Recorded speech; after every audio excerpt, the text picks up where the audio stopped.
Welcome to the Audible. I'm Sam Madison. It's hump day here in Davie, and it's beautiful all over South Florida. And guess what? It is May, so it should be beautiful where you are as well. But right now, I'm here with Coach Darren Rizzi, special team coordinator. Man, thank you for coming on the show. You got it, my man. Now, they tricked me. How they trick you? Because they didn't tell me you were hosting today. And now I know why they asked me to be on, because there wasn't many people they could find to spend a half hour with you. So now I know. I walked in, I'm like, it might be vice versa, because, you know, we were sitting here chit-chatting, and I had opportunity to deal with you for as Dolphin games, and people don't know, even youth sports, hey, they get what they get on Sundays and on Saturdays. There's been some stories that got a little bit of legs. You know, I was actually talking about that on the way over. You know, we'll get into that. But yeah, we definitely will. But definitely, man. You know, let's jump right into it. Right now, you look at, you know, the Senior Bowl. It's over. Yep. You know, for as the combine, on the road, going out, seeing players and trying to evaluate these guys, and now the draft over, man. It had to be, you know, a whole lot head spinning. But second year under Coach Gase as well as Coach Greer, how was it that second time around? You know what? The process was definitely a little more smooth, no doubt. Not that it was bad the year before, but I just think everybody kind of getting to know each other over the course of the last year. I think right after the season, we kind of hit the ground running with the evaluation process and, you know, getting ready for the combine. Like you said, you know, we go out as coaches and do different workouts on the road. And I tell you, Chris Kerr's done an amazing job just pulling the whole building together and really getting the coaches and the scouting department, the front office to mesh. And it was, I tell you what, as smooth. I've been here going on my 9th year. This is as smooth of an off season as I can remember. It's gone kind of quick. It always goes kind of quick. But now it's a chance for everybody to kind of take a deep breath. You know, we've got the players that are going to obviously be here. The rookies come back again here Sunday, Monday, and we get back on with us for another week of phase 2, and then we get into our OTAs. But it's been a really smooth transition, and I'm really looking forward to get back on the field. On the road, when you guys out looking at those prospects, you know, we always, as fans and former players, we're looking, okay, what are we going to get in the first round? What are we going to get in the second round? But for you have to go a little bit and dig a little bit deeper, because you have to do a little bit more evaluating as well, because the players that you're putting your signature on and saying, hey, I definitely can use this guy because he makes these type of plays in college. You have to do a little bit more for your research to make sure that you can get multiple uses out of this guy and go to bat for him when they say, hey, we want to draft this guy. Should we call his name? Yeah, no doubt. And that's always a challenge in the offseason for any coach and any scout, is really getting to the bottom. And the guys that we actually go out and see, or the guys that we bring here on the 30 visits, that's really we know what they've done on film at that point. Mm-hmm. That part is their resume is on film, and that's easy to watch and evaluate. So when we go there, it's not so much the physical part, like you said. It's more of the in-depth, getting to know the player, getting to know how they learn. Do we feel like they're going to be a good fit in the locker room? Mm-hmm. What's their background like? Maybe talking to some of their coaches, and I was a college coach for 16 years before I came here to the Dolphins, and so I know a lot of coaches spread out throughout the country, and usually I know at least 1 or 2 guys on the staff, and getting to talk to those guys about, hey, what's this guy like on a daily basis? What's he like in the meeting room? And that's what all our coaches do, and you hit the nail on the head. That's exactly what the process is when we go on the road, because when we come back, certainly the scouting department wants to know, Coach Gase wants to know, hey, listen, what was this guy like? Is he going to be a fit? And hey, listen, a fit for us might not be a fit somewhere else, and a fit for somewhere else might not be a fit for us. So it's important. That's a big part of this offseason, because when you get these 90 guys in here, and then even more importantly, the 53, you want to make sure. And I think that's one of the things we did a great job of last year. And people look and see, what are the reasons we had a great year last year? I think one of the reasons is because we had a great chemistry. There was a great chemistry in the locker room.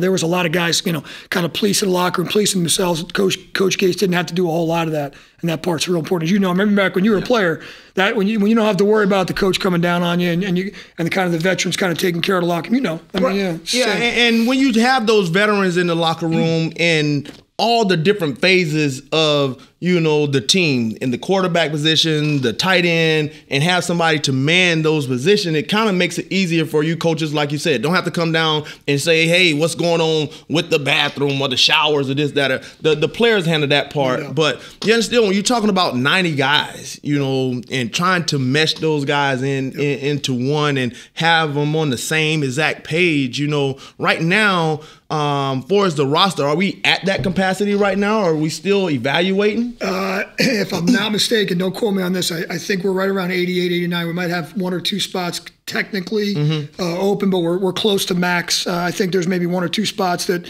I'm sure by camp will be at 90, going in. So I think right now we're working with the guy, number in the high 80s.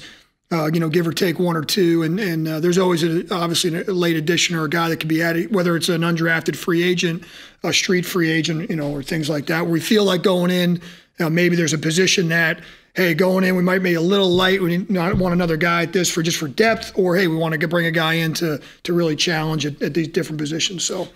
Yeah, you're listening to the Audible. I'm Sam Madison here with Special Teams Coordinator Darren Rizzi right here. Coach Rizzi, when you say going into your 9th year with the Dolphins, when you're coming in, you're trying to make a big splash, you're trying to make sure that you're doing the right things, making sure that you're having the players buy into it. And I always see you often, all the time, and you always got the smile. I always got the smile. Is it still fun? Especially having to go on the road and do those things. What makes it fun, for you? Is it the opportunity to have your thumbprint on these guys when they're coming out of college and say, hey, I can help you get to this? Because we've seen a lot of players. I just remember Rashard Matthews being here, and he was down there humping it on special teams, and then later on he's able to go and get big money somewhere else. Sure. I'll answer the first part of the question. Is 100% it's still fun. I think the one at some point in my lifetime, if this isn't fun anymore, it's time to go find a beach or something like that. As a player as well. yeah, sometimes you can see it in the player's eyes. No question. They got that far I-95 looking their eye. So. But no, hey, this is still fun to me. It's still it's my passion. It's what I love to do, and it doesn't really matter the year it is. I've been fortunate here to be a part of this organization going on my 9th season. But no matter any job I've ever had, it's the passion about it. And like you said, there's so many different facets to the job. There's obviously the season, and there's the off season, which different phases where there's 1, 2, and 3 here. The scouting phase. Then there's obviously training camp. There's, it's kind of you turn a different page maybe every couple or 2 or 3 months, and I still have that drive. I think I said it the other day. I'm as excited to be with this organization, as I've ever been. And you mentioned I kind of wear my heart on my sleeve. You kind of know how I'm feeling one way or the other, good, bad, or indifferent. I think that's I think anybody that's a fan of our team probably knows that one. So. But always bringing energy, and that's what us as players need, because guess what? That means we need to be on the right track every single day for his practice and the game. We had all the rookies in over the weekend. You get an opportunity to break things down, throw stuff at them, try to see the mental capacity. Even out on the road, not having that much time to be able to deal with them, because you have to go on to the next player at the different schools and stuff like that. But this past weekend, is this just a field thing for you guys? Not much on the field, but just trying to see how much they can absorb without the veterans in there, because the veterans gets in there, then it's a little bit more hectic. The veterans cracking jokes, making all the rookies feel bad or whatever. But for you guys in this mini camp, what were you trying to accomplish? Yeah, I'm going to start off by saying I think Coach Gase had a brilliant idea starting last year about bringing these guys in. And just to give the fans a little bit of a background, after the draft, you have the next 2 weekends, you have the opportunity to bring the rookies in, either the first weekend or the second weekend. And you are allowed to practice if you choose. And what happens a lot of times is a lot of teams bring in a lot of tryout players, and you run a regular practice. But what happens is a lot of those guys are not going to be here. And so what Coach Gase's idea was last year was, hey, listen, let's really focus on the guys. These are our guys, our drafted guys, our undrafted free agents. Let's make this weekend about them. The guys are going to be here with the veterans. And let's, like you said, let's try to get them to absorb as much as possible. And really, it turns in for us, it turns into like an orientation weekend. It turns into a We do a ton of football, certainly X's and O's. We kind of go through the installs or where we are with the veterans to this point. But we also, what the fans might not understand is there's so many other departments here that touch the players, so many resources that Mr. Ross has provided for these guys, and we try to get them a really good jump start and a head start in a lot of those departments. For example, sports science, our nutrition, Caleb Thornhill with player engagement, player development. And we try to have these people come in, and then we had Cam Wake come in and speak to the rookies. An older guy that's been around the league a long time who can kind of give these guys some tips. And so it was really an informational weekend for them. At the same time, from a football X's and O's standpoint, we try to go like a whole part whole. We try to give them as much as we can in that weekend. They come back here for phase 2 for a week, and we kind of segment it a little bit for the part and then go back into the whole part for OTAs and training camp. And this day and age with the technology, with the iPads and everything else, you can load up with information. You can give them kind of their playbooks and the video pads, and they can go back at night to the hotel and study even more. I'm sure you wish you had one of those back when you were playing. I know I do. I know instead of having to carry that big binder around all day long. You was a college coach. I'm pretty sure you gave them about 3 or 4 of those binders. Hey, learn all of this. No question. So, but there's a lot of information they have, a lot at their disposal, and so. It was very informative. It was great. We break it up, obviously, do offense, defense, special teams, but not only that, we make it a lot more about the resources that they have here too. Yeah, John Conjimmy, a lot of the guys here at the Audible and that worked with the Dolphins as well, they had opportunity to speak with all the rookies. And, when they're on camera, we try to give them the things that they're supposed to say correctly and preaching the same things that the coaches are preaching on a regular basis. But, sometimes and most times that we know, these are some characters in themselves. Have you found out who those characters are? And, last year, having an opportunity to be around Jakeem Grant, knowing that he was a funny guy and things like that, who's going to be the character out of this group? It's a good call because, like you said, usually on this first weekend, they're kind of at their best behavior. You know what I mean? You're kind of...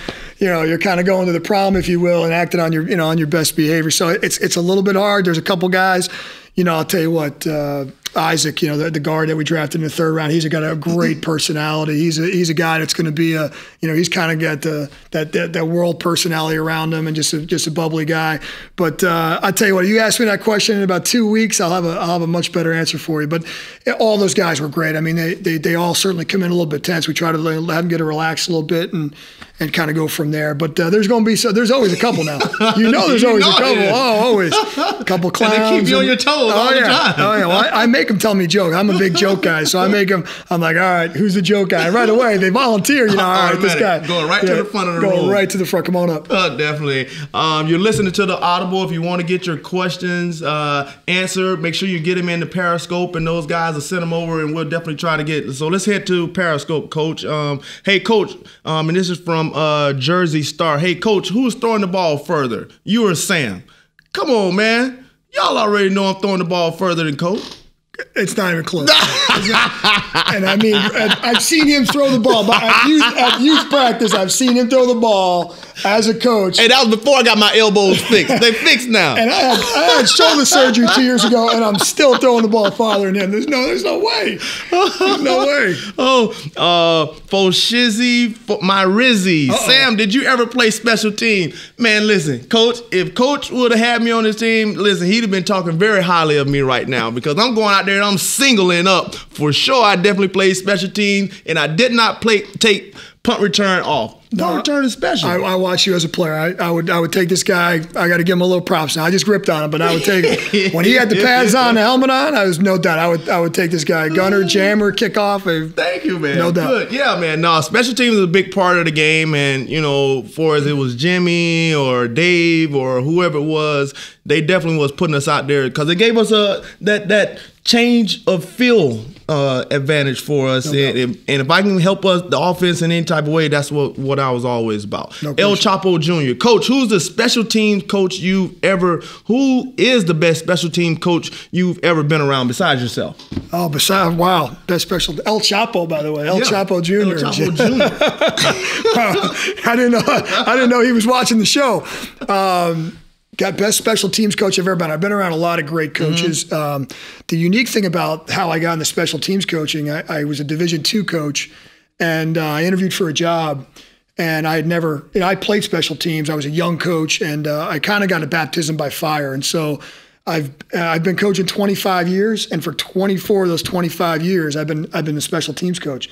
So I kind of learned a lot on my own. I went around. I'll tell you the one guy that I kind of modeled myself after initially as a college guy was Frank Beamer at Virginia Tech. Yeah. Because he was a head coach. And they forever blocking. Always good. And I knew a couple guys on the staff down there. And so I used to go down, and they would give us access to defense and special teams. And I would model a lot of what we did in the college game, after him, and then obviously progress from there. So on the college level, there was about a 10-year run where Virginia Tech was they were the best special teams above a lot of people. They were blocking kicks and punts, and so I kind of started there, and I kind of grew. And then watching that Virginia Tech as well as Miami, because Miami was really good. That was a really, really good. Those battles, right? Yeah, that was some really cool battles. Let's take one more. Black man game. Is special teams the way for a young guy to make the 53-man roster? That's a great question. So when the rookies came in this weekend, we actually gave them, I'm not going to go through every detail, but more or less gave them a reality, the way the reality is of the NFL in terms of how many guys are actually making clubs, how many guys get cut, the percentage of guys that undrafted guys that can make teams, and their different way to make the team. Listen, there's 90 guys come in and 37 get cut. I mean, it's just the reality of what we're doing.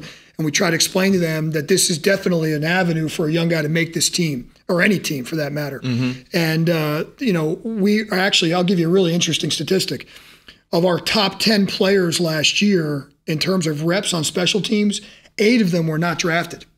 Wow. That's a big number. Yeah. 8 of them were undrafted guys. And you look at guys like Mike Thomas, Mike Hull, and you look at some of these guys, you go down our list, Marquise Gray, Neville Hewitt, absolutely. You keep going down the list. Lafayette Pitts. Take the words out of my mouth. Yeah, so all these guys are undrafted players. So we're sitting there, and I'm talking to our undrafted guys in the rookie orientation and saying, and I gave them these examples. I put the numbers up and say, hey, listen, these guys, a bunch of these guys were not drafted. So listen, the drafted guys, you're definitely going to play special teams too, but this is a way for an undrafted guy or a lower round draft pick onto the roster, undoubtedly. Definitely. From whether it's 2007, whether it's 1997, guys, that is the first way that you're going to make any National Football League team. A lot of these guys come out of college and they're the number one stud at their college, whether they're, playing running back, wide receiver, tight end, defensive back. And when you get to the league, it's a totally different thing. But you're watching the Audible. We're here with special teams coordinator Darren Rizzi. Coach, when earlier, I was talking about, Jakeem Grant, and we have some guys in here. They're talking about him right now. But, for players like Jakeem, and we went back last year before he came in. You see all the spectacular, moves and the big play capability. For him coming into his second year, that first year you want to get him his feet wet in the special teams game, but their mindset is going to be moving on to another position, have an opportunity to be able to not only the special teams but the wide receiver category. For a guy like Jakeem, to expand his horizon for as special teams as well as wide receiver, what do you think one of the things that he's really going to have to, hit full steam ahead coming into this season? Yeah, I think the first thing is you hit on it is that jump from year 1 to year 2, and I'm sure you can relate it back to your playing days. Yeah. That first year, I don't know if the general fan realizes how much these guys have thrown at them. First, Coach, they are starting from the year before, and they never stop. They never stop. They never stop. So for the fans, just kind of get an idea, these guys finish their senior year, and obviously their goal is to make an NFL team, get drafted, whatever. And as Sam says, they might take a week off, and then it's train to get ready for the draft. The draft comes. Then what do? The next week they're in a rookie camp, and then from that rookie camp on, they are working. And they may get about 3 weeks off before training camp starts, but these guys are physical. So not only physically are they, have they been going for a long time, but mentally as well? And so that's why I think you see a huge jump a lot of times and a huge improvement from year 1 to year 2 with a lot of guys. So that's the first part. I think that naturally you'll see a jump from that standpoint. The second thing is, hey, listen, we get all of our guys ready to play special teams regardless. And Jakeem's a little different because he's a returner. But if you just kind of use a broad stroke and say, all right, the rookies, from year 1 to 2, what can they do to get better? Well, they've got to obviously become consistent guys at their position, and that's got to be, that's paramount. And so if you look at Jakeem, for example, he certainly has some great players at his position, Jarvis, Devontae, Kenny Stills. He's got to prove on a daily basis to the offensive coaches that he can be a consistent wide receiver, and they could use him as part of what they're doing. He's going to be one of the 4 or 5 guys on game day. And then certainly he's got to take a step forward in the return game. But not only Jakeem, any of those guys that want to expand the role. You mentioned Rashard Matthews before. There's a guy that came in, and it was a special teams guy. And then all of a sudden, by the time he was in his last year here, he was an every down receiver and got himself still playing on special teams and still playing special teams and got himself a big free agent contract. So, those guys, that year 1 to year 2 jump is big. Yeah, definitely. Joey B. Donuts, Coach, do you believe in putting your best athletes on special teams or only reserves? Oh, that's a no-brainer. We're going to get the best guys out there. It's not only, it's not always going to be reserves. I understand what he's saying. Yeah. The reserves, the guys that are the backups, in my opinion, they almost have to play special teams because, again, there's only 46 guys at the game on game day. And you take away the quarterbacks and the specialists and the linemen and then the starters and all that, and all of a sudden you're left with only about 10 or 11 guys. It could be the sideline can get lonely on game day. There's only 46 guys. I was trying to explain it to the rookies. I'm like, you guys coming from these big programs at Ohio State, Missouri, there's 100 people that have helmets on. All of a sudden, it's a ghost town. You guys going, this is going to seem like a different deal.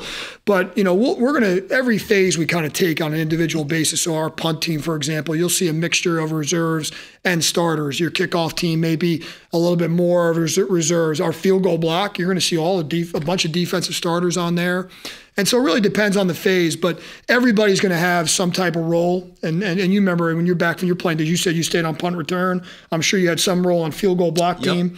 And so we kind of just look for the best combination. But listen, those reserves really aren't going to be dressed for the game if they can't participate in special teams. If they, and you certainly looking at the guy that's going to say to our team, listen, if you're not the starter and you're not playing special teams, then you're going to be in street clothes or you're not going to be here.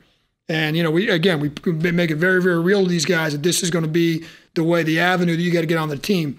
Now, are we going to mix some starters in once in a while? Absolutely. I mean, Jarvis has a role as a punt returner, and he could be considered, he's a marquee receiver. So, everybody's going to have some type of niche. And even on the defensive side, guys, when you have punt return stay, and Dominican Sue, he's still out there. Yeah. Cameron Wake is out there. Rashard Jones. Yep. All of those guys are still out there. So, in some type of capacity, majority of the players, whether you're a starter or a reserve, you're going to definitely be on the special team part of it or some type of role because that is one of the most important plays within a game. No question.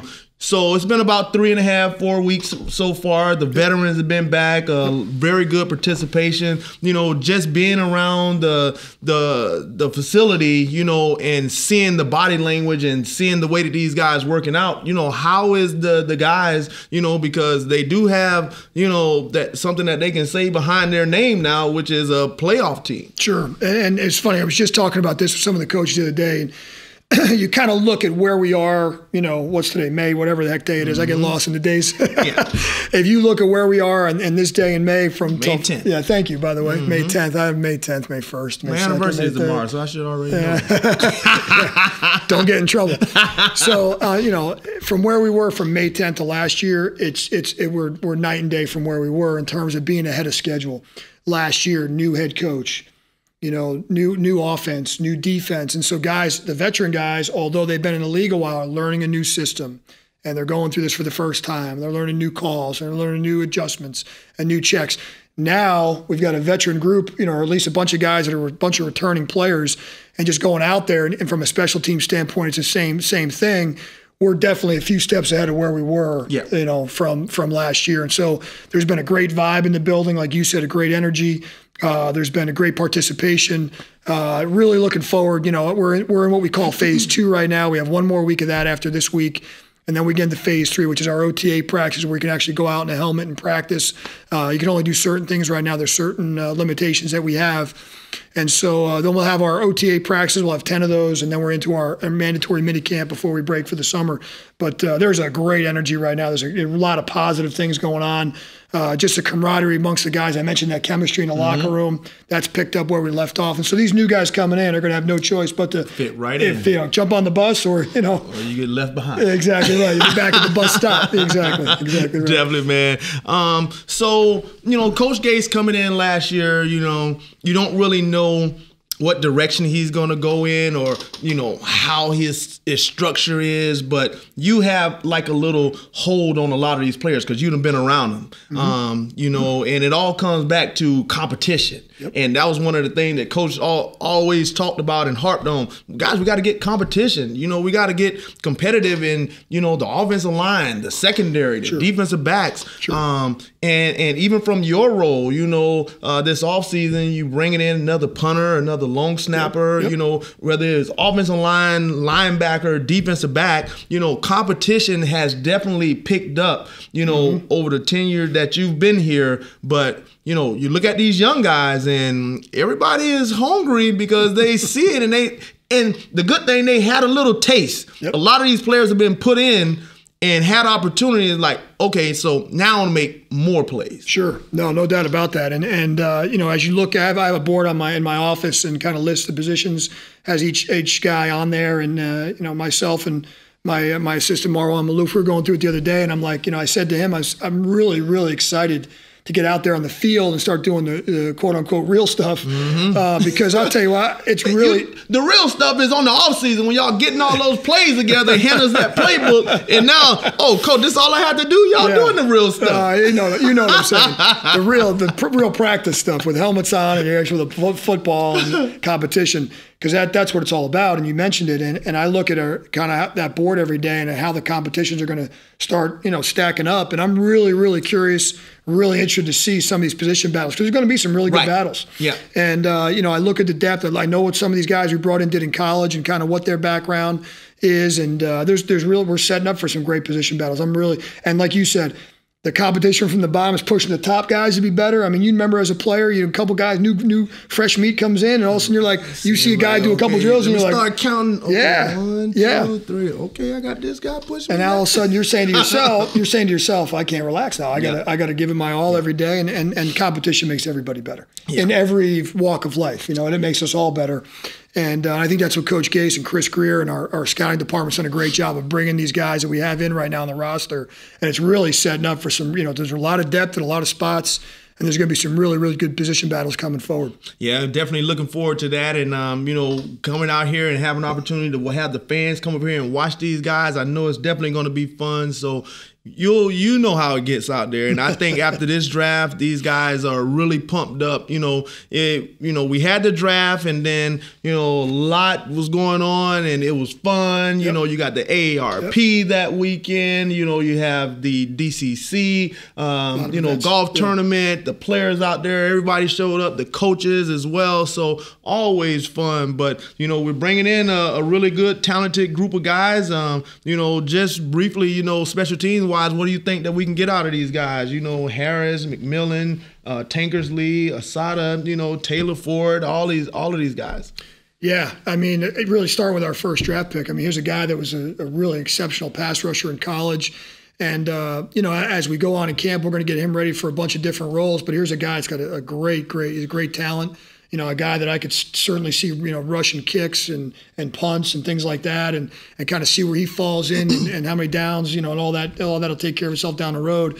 McMillan, I know the defensive coordinator at Ohio State really well. I worked for him, Greg Schiano, and I worked for Greg for, a long time, and really he speaks the world of this guy. Tankersley, I look at he's a guy that his first few years in college, he played a lot of special teams, played a lot of punt return, did a lot of gunner, jammer stuff, longer guy, good skill set. And then you're getting to some of the defensive linemen we drafted. A couple of those guys blocked a bunch of kicks in college. and even some of the undrafted guys that we have came in really have a good background in special teams. And so I'm looking forward to, the two guys we brought in, you mentioned them before, the two specialists.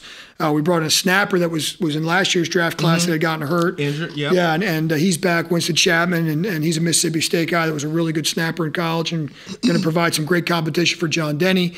And then we brought in a second punter, Arizona State kid, a lefty named Matt Hawk, who really had, a really good career, and I had a couple exposures to him in the offseason. And just watching him as a left-footed punter, he's really a talented guy to provide some competition for that position as well with Matt Dard. So again, I'm excited. I'm excited to get out there. You talking about it now? You get me going. I'm supposed to. Yeah. The blood get flowing, and it's football in the air back here in South Florida. Yeah. It's ready to rock and roll. But the Dolphins are always doing something. I talked about the AARP million meal pack. Yeah. We did an awesome job with that. The Cancer Challenge DCC golf tournament turned out great funds as well. But on next week, May 19th and 20th, is Fins Weekend, where we have golf and fishing. 21 years ago, guess what? 21 years ago. Yeah, man, that was 1997. I went out on my first on the boat. It was myself, Jason Taylor, Kenny Mixon. Well, no, not Kenny Mixon. Well, it was going to the 98. Kenny Mixon, Lorenzo Bormel. We went out on the boat. We probably went out about a mile and a half. I was like, guys, this is not going to work, man. Can y'all take me back to the dock? They weren't real happy with it. They weren't real. Well, the people that were driving the boat wasn't really happy. Everybody else was happy because they was hanging off the back of the boat throwing up. And I was like, no, y'all should have got up and took your Dramamine. Was it choppy? It wasn't that choppy. It was just, hey, nobody took their Dramamine. I got up early, bro, and I did it. And I was the only one good. But all right. I talked the captain in to take us back, and everybody gave me a hug. I'm not the only one that comes in here prepared every single week. Did you catch any fish? No, we didn't catch any. Not at all. Oh, you talking about the sweatshirt? Yeah, I'm not the only one. You see, he comes in here prepared, man. Hey, it's May 10th and it's 90 degrees out, and I got my hoodie on because for those that are watching that don't know, we are sitting in an igloo right now. This is about 4 degrees in here, maybe 5. I'm Sam Madison. This is Audible, and this is Darren Rizzi Special Teams, and we're out of here, out of this igloo, man. Stay tuned next Friday.